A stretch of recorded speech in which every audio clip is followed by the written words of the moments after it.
ఇప్పుడు మరిన్ని వార్తలు సంక్షిప్తంగా వేగంగా. నిర్మల్ జిల్లాలో శుక్రవారం సీఎం రేవంత్ రెడ్డి పర్యటనకు సంబంధించిన ఏర్పాట్లను జిల్లా ఇన్ఛార్జి మంత్రి జూపల్లి కృష్ణారావు, ప్రభుత్వ సలహాదారు సుదర్శన్ రెడ్డి పరిశీలించారు. 600 కోట్ల రూపాయలతో నిర్మించిన సదర్మాడ్ బ్యారేజీని సీఎం ప్రారంభించనున్నారు. ఖమ్మం జిల్లా మధిర మున్సిపాలిటీలో 15 కోట్ల రూపాయలతో అభివృద్ది పనులకు ఉప ముఖ్యమంత్రి మల్లు భట్టి విక్రమార్క శంకుస్థాపన చేశారు. ఈ నిధులతో పురపాలికలో సిమెంటు రహదారులు, సైడ్ డ్రైనేజీలు నిర్మించనున్నారు. రాష్ట్రంలో మధిర మున్సిపాలిటీని ఆదర్శంగా తీర్చిదిద్దుతామని భట్టి తెలిపారు.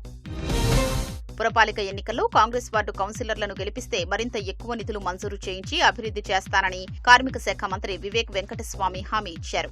మంచిర్యాల జిల్లాలో పలు అభివృద్ది పనులకు శంకుస్థాపన చేసిన మంత్రి అమృత్ స్కీమ్ ద్వారా 40 కోట్ల రూపాయలతో చేపట్టిన పనుల్ని 6 నెలల్లో పూర్తి చేసి ఇంటింటికి మంచినీరు అందిస్తామన్నారు. వరంగల్ జిల్లా నర్సంపేట మున్సిపాలిటీ పరిధిలో ఎమ్మెల్యే దొంతి మాధవరెడ్డి పలు అభివృద్ది పనులకు శ్రీకారం చుట్టారు. 20 కోట్ల వ్యయంతో నిర్మించే అంతర్గత రోడ్లు, డ్రైనేజీ నిర్మాణాలకు శంకుస్థాపనలు చేశారు. అన్ని పనులకు గ్రాంట్లు వచ్చి ఉన్నందున పనుల్ని త్వరగా పూర్తి చేయాలని సదరు కాంట్రాక్టర్లకు సూచించారు. ప్రతి సంవత్సరం అన్ని చెరువుల్లో చేప పిల్లలు వేసేలా చర్యలు తీసుకోవాలని మంత్రి పొన్నం ప్రభాకర్ అధికారులకు సూచించారు. సిద్దిపేట జిల్లా కోహెడ మండలంలో పర్యటించిన మంత్రి శనిగరం చెరువులో రొయ్య పిల్లల్ని వదిలారు.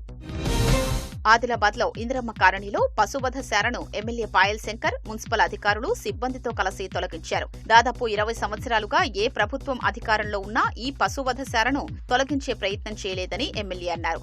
వధశాల దుర్వాసనతో కాలనీవాసులు ఎన్నో ఇబ్బందులు పడుతూ అనారోగ్యానికి గురయ్యారని అన్నారు. ముఖ్యమంత్రి రేవంత్ రెడ్డిపై అనుచిత వ్యాఖ్యలు చేసిన ఘటనలో బీఆర్ఎస్ ఎమ్మెల్యే తలసాని శ్రీనివాస్ యాదవ్పై ఎస్ఆర్ నగర్ పోలీస్ స్టేషన్లో కేసు నమోదు చేశారు.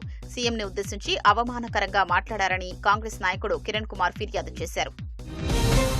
యాదగిరిగుట్ట లక్ష్మీ నరసింహస్వామిని హైకోర్టు జడ్జి జస్టిస్ రేణుకా కుటుంబ సమేతంగా దర్శించుకున్నారు.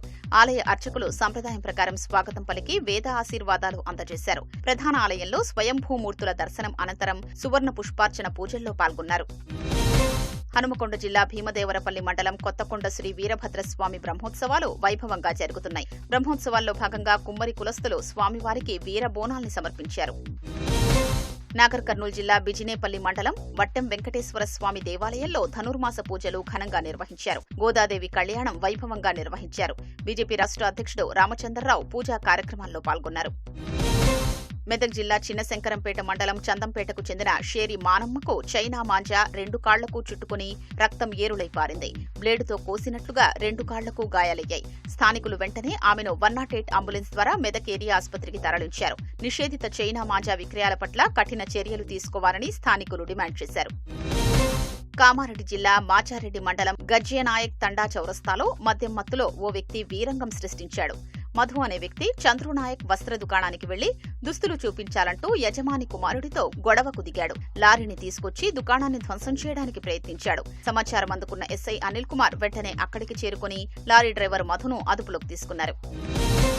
రాజు వెడ్స్ రాంబాయి చిత్ర దర్శకుడు సాయిలు కాంపాటికి స్వగ్రామంలో ఆత్మీయ సన్మానం నిర్వహించారు. భద్రాద్రి కొత్తగూడెం జిల్లా ఇల్లందు మండలం కొమరారంలో సిపిఐ ఎంఎల్ ప్రజాపంథ ఆధ్వర్యంలో చిత్ర బృందాన్ని సత్కరించారు.